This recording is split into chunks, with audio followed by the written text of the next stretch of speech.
Hey y'all, in 2001, Team Silent released their second project, Silent Hill 2. A game known for having an amazing, layered story.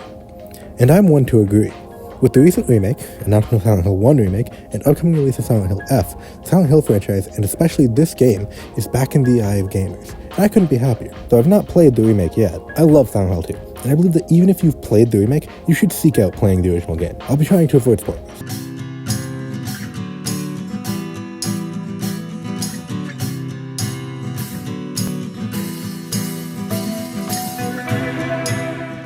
Now, starting with the remake-related thoughts, based on a couple of posts I've seen across Reddit, aside from nostalgia, the main reason people prefer the original are having a preference for fixed-ish cameras, the original subtler sound design, Mary's VA, overabundance of combat, as well as some minor changes that affected the impact in some scenes, as well as it not being quite as long while telling functionally the same story. I will make a video about the remake when I get to it, but that'll be a while from now. So, in this video's companion piece, the same thing but about Silent Hill 1, I spend a section talking about the historical value of that game, and the Silent Hill franchise in general, to the games industry and the horror genre.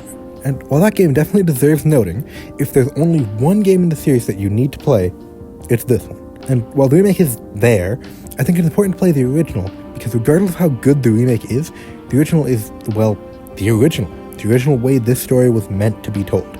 If you play modern horror that isn't mascot horror, you can feel how much Silent Hill 2 influenced them. Now, pretty much everything I compliment about Silent Hill 1 is done even better here in Silent Hill 2. The atmosphere creates a tense, unnerving, dreamlike vibe to the whole game.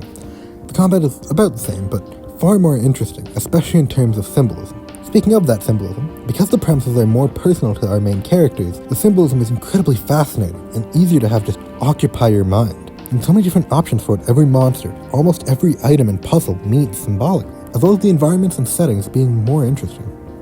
Phillips Productions, who I have in the past and probably will continue to blatantly rip off, has this definition of a perfect sequel. And this game hits almost all of them. Let's start with the only thing it doesn't hit, continuing the story, because the basic plot is completely unrelated. But I think that's just because the criteria was made for movies and thus more straightforward narrative sequels, and I'm using this criteria wrong.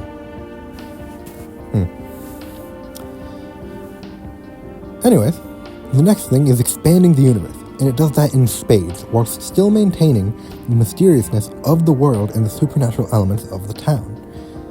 Introducing and expanding new themes, it introduces many more themes original to this specific story, while building on the themes they brought back.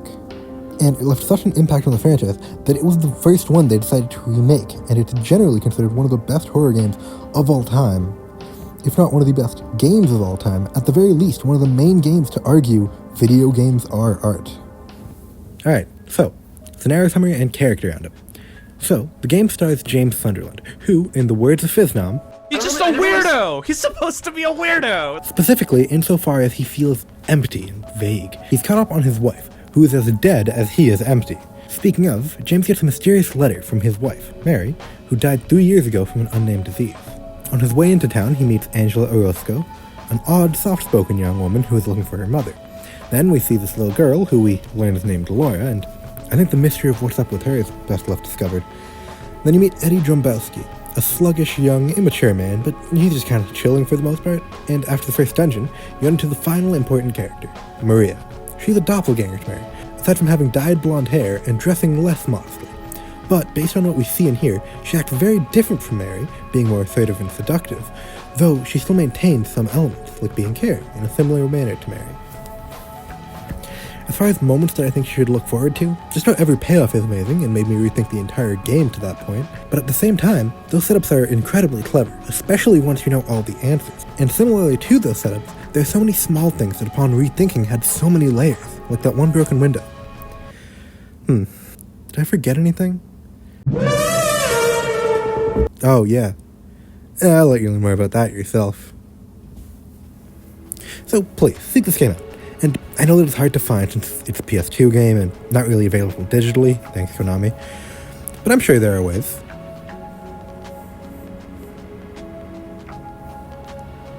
And if it isn't clear yet, I strongly recommend this game, especially if you like psychological horror, survival horror, and especially if you like any of the other Silent Hill games, especially the remake.